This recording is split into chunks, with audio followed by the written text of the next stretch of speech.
Hey everyone, you are listening to the Self-Awareness Journey podcast. This little banter is about a car ride long and features your hosts, JJ Parker and Melissa Albers. JJ owns a tech company and Melissa has been a coach working with influencers for the last 18 years.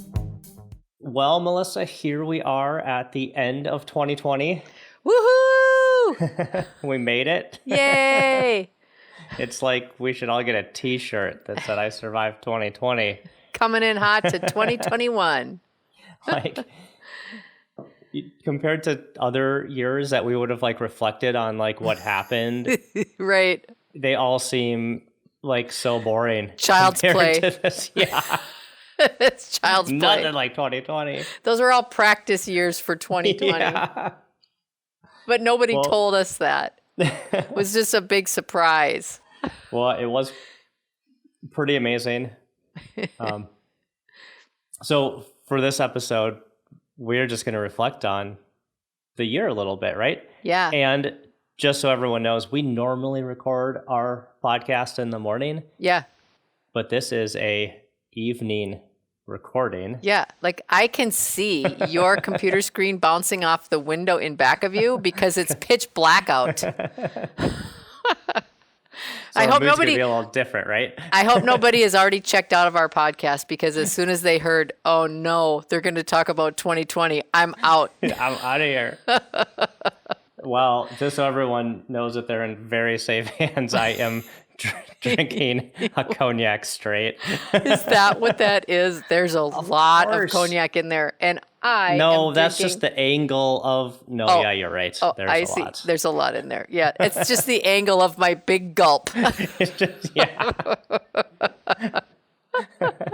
And I am sticking to something that is carb friendly, ultra. How stupid and boring is that? A little lighter. Just a little. Well, I don't think we should there's a couple of interesting things about 2020, right? Yes, true. Obviously, it was a very dramatic year I was for a lot of wondering, reasons, right? You paused. There was a pregnant pause, and I thought, "Oh my God, what's he gonna say?" Like there was 37 different words that popped in my head. Yes, yeah, dramatic, traumatic. I mean, take your pick. Scary, downright stressful, interesting, unique. Yeah. It's all those things. Yeah, it's all those things. Well, I mean, obviously we had a global pandemic, which threw everything into a tizzy. Yes. We had high emotion. We had civil unrest. We had a lot of worry and confusion and a lot of financial chaos. concerns. There's a lot of financial concerns in the world. Yep. And then we just had some weird other, in the financial world, even some just weird things while the stock market took a gigantic dip, it then went on a crazy rally. Yeah, right? I know. Which is just a juxtaposition compared to the health pandemic happening. I know.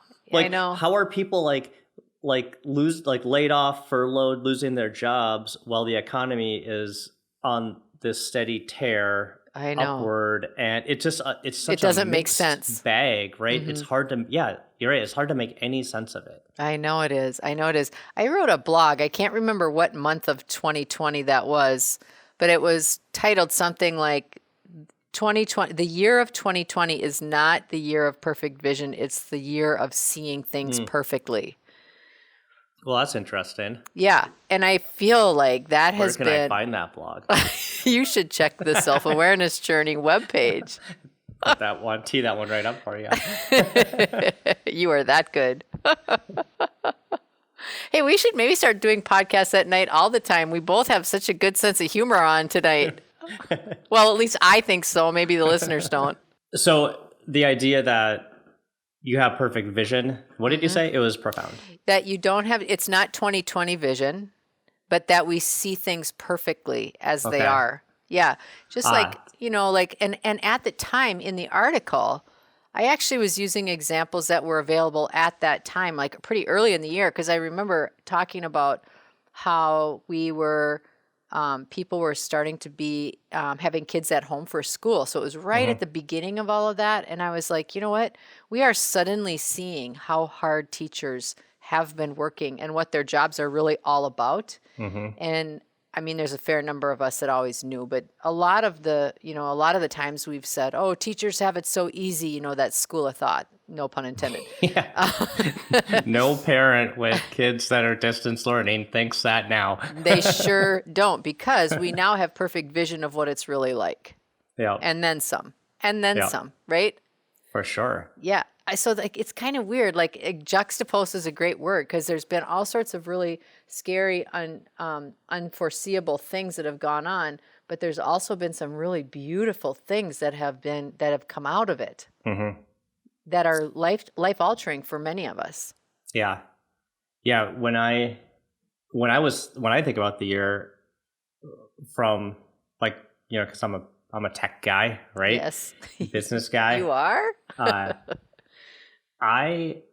What strikes me is the amount of innovation and technology adoption that has happened in an insanely short amount of time. Oh, yes. Right? Like it would, for things like video conferencing, for at work, the idea of working remotely, and the idea that if you're a salesperson, it used to be like, hey, I've got to fly all over the country and meet clients and everything. And well, all of a sudden, all this technology that was already there got adopted super fast. And everyone realized, oh, wait, this actually works really great. Yeah. I like being home more. I like not having a 2-hour daily commute to the office. And it accelerated an amazing amount of change in such a short amount of time. Well, and the number of people that normally are not very tech savvy or didn't think that they were all of a sudden able to use platforms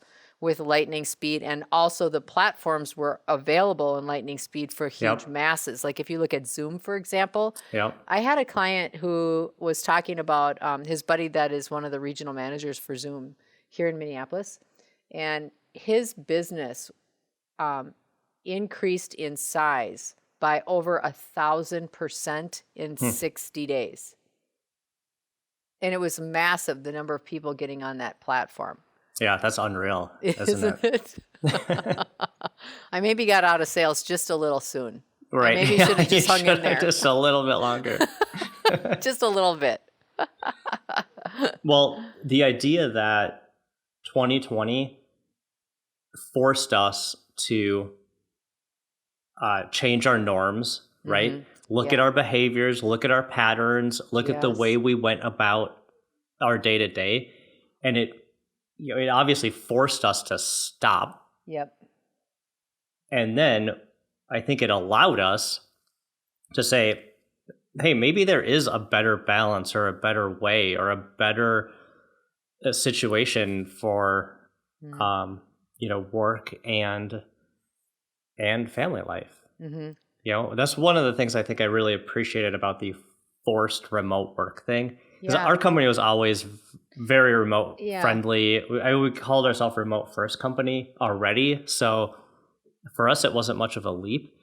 But to force everybody into it, including myself, like we're a remote company, I still went to the office every day. Right, exactly. Right? So I was kind of old habits die hard. Might have been a hypocrite in that way. I'm not sure. Or at least not participating. You just wanted the flexibility to be remote if you wanted. If I wanted to be. If you wanted to be. But watching how quickly millions and millions of people adapted to a different way of day-to-day life, I thought was amazing. Oh, yeah. And you know what else I thought was also amazing as in the same topic is how at the very beginning, people were very nervous to do that. They didn't want to do it. They didn't want to go home. They felt very anxious about it. And then once they got home, they went through a lot of feelings trying to get used to it. It was hard. They were trying to understand, where should I put my office? When should I work? When do I stop working? Where do I put my, stuff so I don't have to think about it all the time?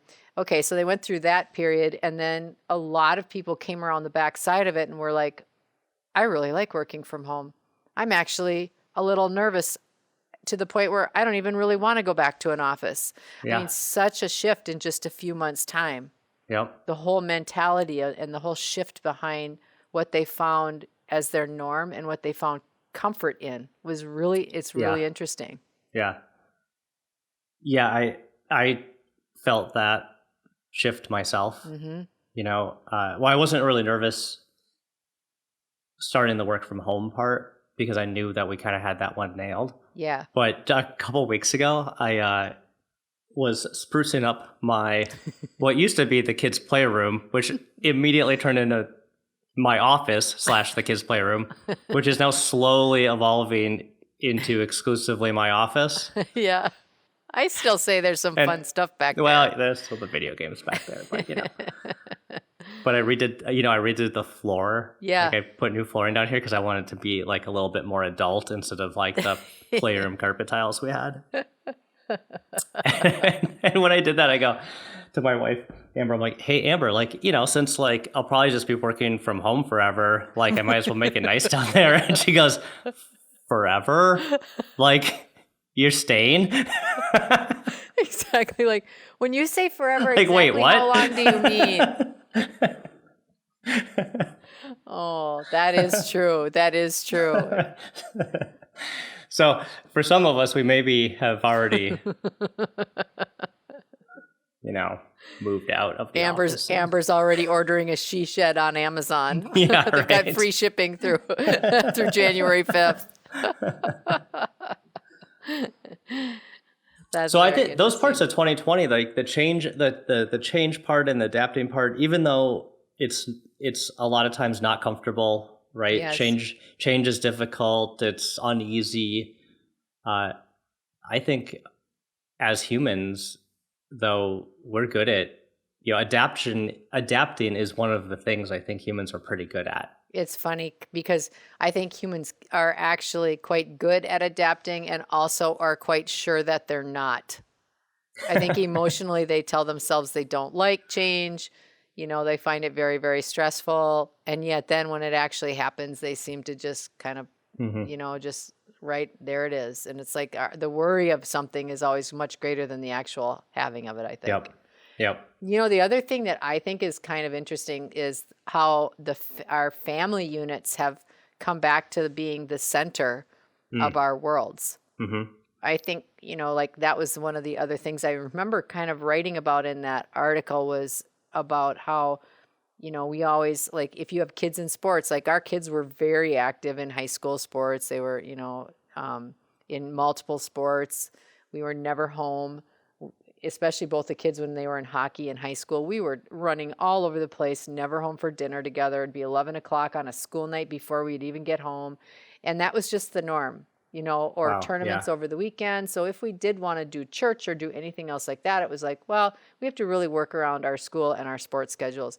And now we have very much come back to the core of our family time. And some people are kicking and screaming about components of it. Yet more and more people are talking about having dinners together, finding game nights, being creative about what they do with themselves. Our kids both graduated from college in this period of time during 2020. And one of them is staying in northern Minnesota, but the other one moved home because they can't go live on their own right now during a pandemic. That doesn't make sense. But you know what? It's been really fun having them around more. And at the age they are, it's not common that they would be spending this much time with their boring old parents.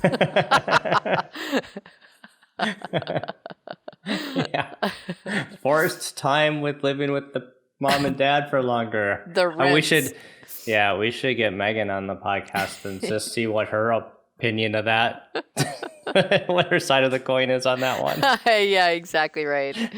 Mitchell would be very kind and very patient and very passive about it. And Megan would just straight up be like, oh yeah, this is just, you know, help. But it is true. Our family has spent way more time together than we've ever spent in the past. Probably for good and bad too. Like sometimes it's really stressful and sometimes it's great. I know. And then I do miss habits, like the 2020 has taught me that I probably ate out a lot more than I realized that I did. Mm-hmm. And Definitely. I have started cooking and doing a lot more stuff at home, and I actually kind of like it. Yeah, that's great. Sometimes I don't. Sometimes I hate it. I agree. Like from an entertainment perspective, yeah. What's really interesting is, like I've used this phrase, like sometimes we entertain ourselves to death. Like we're just trying, and there was, even though sometimes we were feeling during COVID, like we couldn't go to the theaters, we couldn't go do any of the things that were kind of like leisure entertainment activities. Yeah. But we filled that time with like different kinds of activities. It maybe made us, well, not me, but others realize like, hey, I don't have to maybe go to a basketball game in the stadium, every week, right? There's these kind of big entertainment things that people do that just went away. Yes. Right? Yeah, for sure. Theaters, sporting events, even vacations and trips, flying all over the place. Yep. Yeah, that was another weird thing. Like I traveled a lot. Same.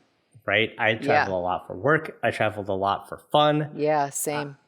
The week COVID broke, I was scheduled to be away 4 weeks in a row with one gap day. Oh, I forgot about that. Between 4 trips. Oh, yeah. And that was just my norm. That would be my normal spring. For that time of the year. Right. Exactly. Yeah.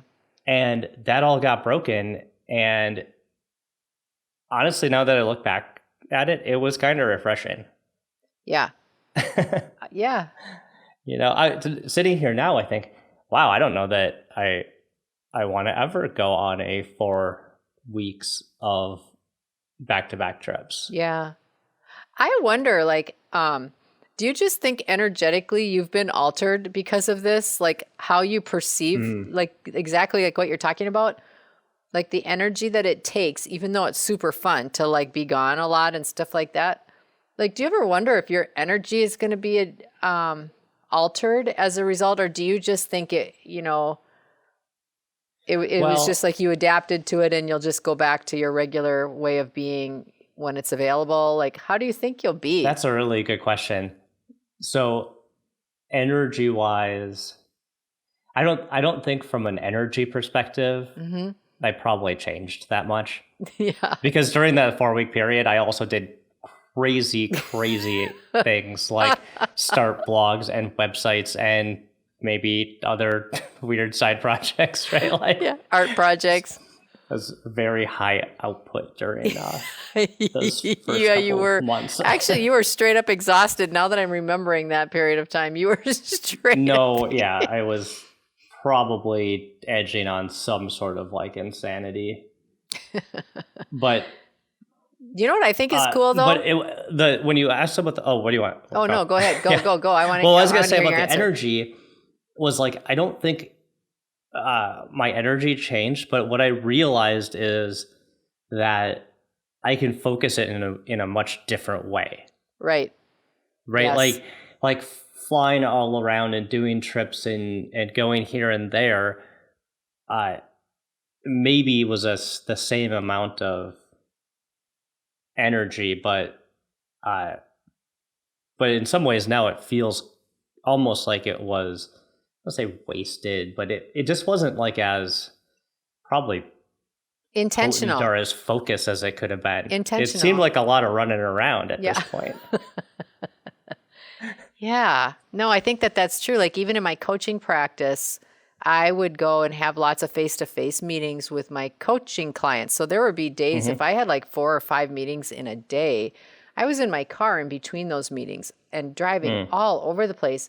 And I honestly think that some of my coaching sessions have gotten better in this time frame, which surprised me because if you would have told me that before, I never would have believed that. That's the technology shift, right? That's the tech. Yep. That's that that's that technology accelerator. Yeah. And having the conversations that I have that people can have in their own homes when they're comfortable and they're not in a coffee shop or they're not in their office with a glass wall looking around to make sure, no one's got their faces pressed against the glass. Yeah. Yeah. So that's been like an unintended consequence. That's been a really good one. I think there's been several really, really good things. And of course, we could always talk about the stuff that's been terrible, and there's plentiful conversation in that direction.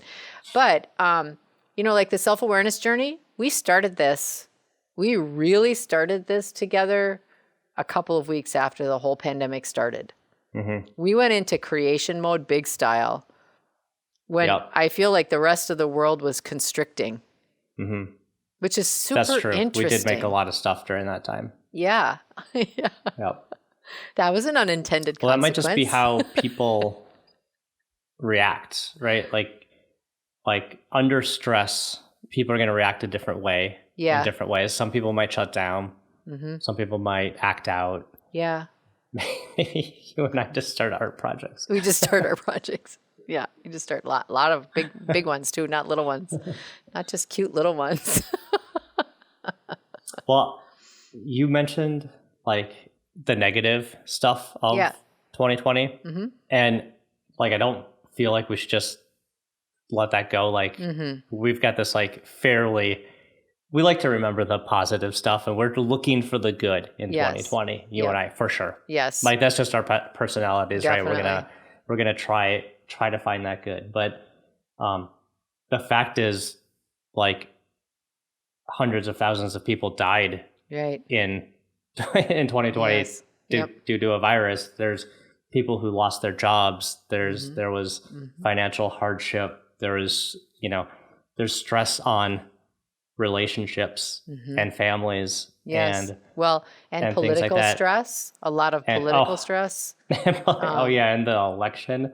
Yeah. And, one of the things that really affected me deeply was the George Floyd murder in Minneapolis. There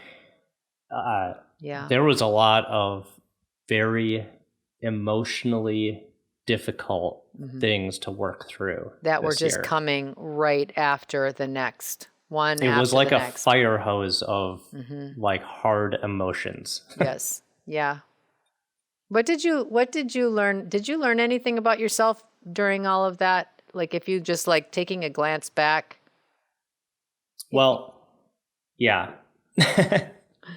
We talked about it on a pod during this time, but the one thing, the biggest lesson that I learned about myself, and it was related to the George Floyd stuff, was I was working with one of my friends on doing some video, because he's a musician, and I was doing some video work for him. Yes, yep. And we made a super cheesy graduation song. That was cheesy. No one was, because like there was no in-person graduation, so we made this super cheesy graduation song, and this goofy video is awesome. And then George Floyd hit, and he actually asked me to do a video for a fairly serious song that he wrote about police brutality. Yes. And I said, I initially told him I would work on it. Yeah. And I sat with it for a few days, and I just couldn't do it. And what a younger me would have done would have just ignored all that emotion and plowed through that project and just delivered something. Yes. But what I learned is that I'm not going to do that. Yeah. That's like I gotta listen to that energy, and I gotta listen to that feeling, and so I passed on that. Yeah. I worked on that project with him, and that, to me, that felt like a growth moment. That felt like a thing that said, okay, I don't have to do things. I'm not going to do things that I don't feel in sync with. Yeah. Yep. That's such a good takeaway. That was major. I think for me, what I learned and I was surprised about was how resilient I am. And I don't mean that in an ego way. I mean like how resilient I am in my ability to stay calm and to try to stay centered with this deep knowing that if I could just stay there, that I could be more present, I could be more objective, I could be more able to move with the currents, even though they were really hard. And I would start doing things without even really intentionally making decisions to do them, but I just started changing. Like I stopped watching the news. I stopped and I got like the New York Times subscription, and I would just peruse headlines instead of watching 90 minutes a night of news that would be terribly depressing, and I would feel terrible. So I started turning towards things that would make me feel more okay. Not happy, not great, because there were very few options of feeling great many times throughout this year, but just saying I am a lot more resilient than I realized that I am. And I felt very grateful to learn that. It also sounds like you took a little bit of it sounds like you took a little bit of control over like what inputs are feeding you, right? For sure I did. To make sure you're in control and you're being intentional about the kind of energy you want. To the point where if there were conversations that were not what I felt were helpful or would keep that objectivity or keep that sort of ballast, I exited out of them. I just would not go down the path of creating more fear or creating more anger or creating more judgment because other people around me were in that spin. I just didn't go. I just wouldn't go. And normally I would have always gone because I wanted to be liked. I wanted to be like a pizza. Everybody would like me. And I just realized that my own centeredness was the most important thing because it allowed me to be more helpful in everything for myself and for other people. And I just thought that was a great, and just thinking back, like I'm very grateful for that experience. Protecting your own energy. Yes. Right. I think we should do a podcast. Oh, never mind. We did. No, we did a podcast on that. That one was a good one. We should go re-listen to that one. We should listen to that again. But if 2020 gave us anything in the spirit of self-awareness, it gave us a whole bunch of opportunities to practice. Yes. And a lot of time at home where you can be quiet and really, really practice. Really practice noticing those triggers. With an entire batch of chocolate chip cookies. Well, I'm glad we made it. Me too. Cheers. Cheers to the close of the year. To the close of 2020. And looking forward to whatever 2021 brings. Maybe another gift that 2020 gave us was a little bit of like, who knows what's going to happen? Exactly. We'll just roll with it. Exactly. We're good right now. Yeah. Maybe in hindsight, we will realize that 2020 gave us a little bit more appreciation for the present moment. Yes, that's a great parting thought. We hope that you've enjoyed today's episode. Our mission is to help people become happier and more effective by gaining insight into their own thoughts and feelings. We'd love your support. First, share this podcast with anyone you think might enjoy it. Second, leave us a rating or review on your favorite podcast site. This helps others discover the podcast so we can reach more people. And third, sign up for our newsletter at theselfawarenessjourney.com.